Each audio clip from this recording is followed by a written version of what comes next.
does Allah subhanahu wa ta'ala create people like Pharaoh, Fir'aun, knowing that they will disobey him and they will remain in hell for eternity?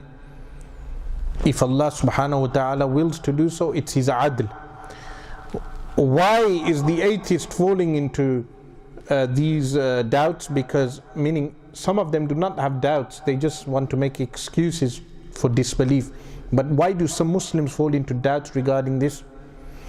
Firstly, because they are analyzing the divine actions of Allah subhanahu wa ta'ala with human motives. They are bringing a human ethical standard, what they deem as ethical, because in reality ethics and defining evil and morality is not done with the mind.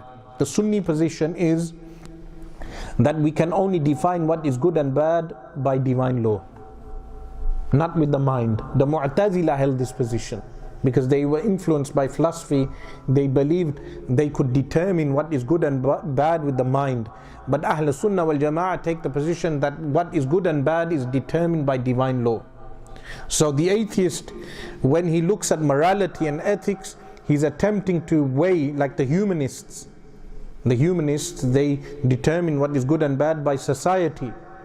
But he is making the mistake of weighing the divine actions with his mind, or not even with his mind, what is deemed as ethical and moral in that society.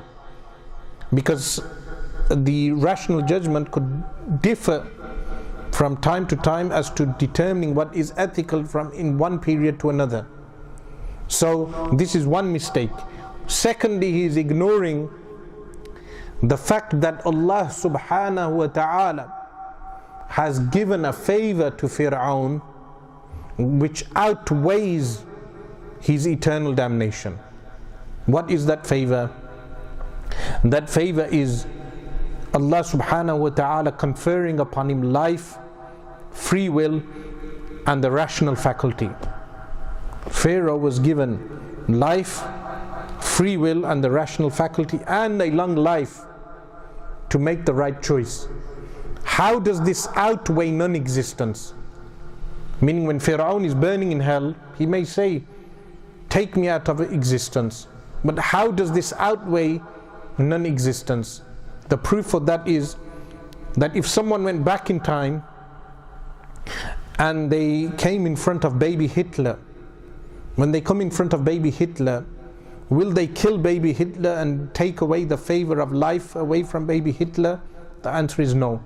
Even if they know that Hitler will grow up to be an evil man who will commit atrocities against humanity, kill 6 million Jews and millions of others, and be one of the causes of World War II, this evil man. But as a child, you will not take away the God-given right for Hitler to live, which is life, and he will grow up to have free will and intellect. So the fact that you will not take away this right from Hitler shows that you acknowledge the fact that life, free will, and intellect is greater than not coming into existence, even if the person will make the wrong choice.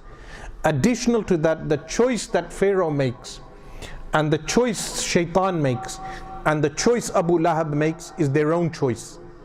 Allah subhanahu wa ta'ala, knowing they will make that choice, does not mean Allah subhanahu wa ta'ala has forced them to do so. Additional to that, Allah subhanahu wa ta'ala, knowing they will burn in hell forever, is not Allah subhanahu wa ta'ala doing injustice. No. Allah subhanahu wa ta'ala did justice. Why? Because He gave them the 3 favors which outweigh their eternal damnation.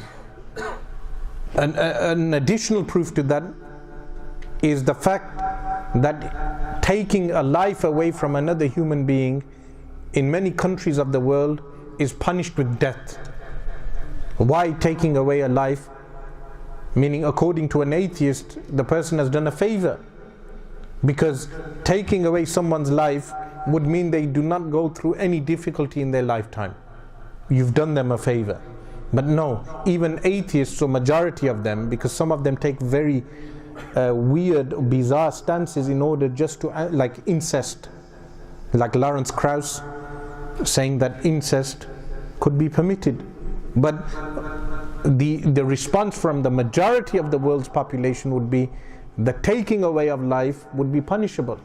So Allah subhanahu wa ta'ala giving them life would answer this objection.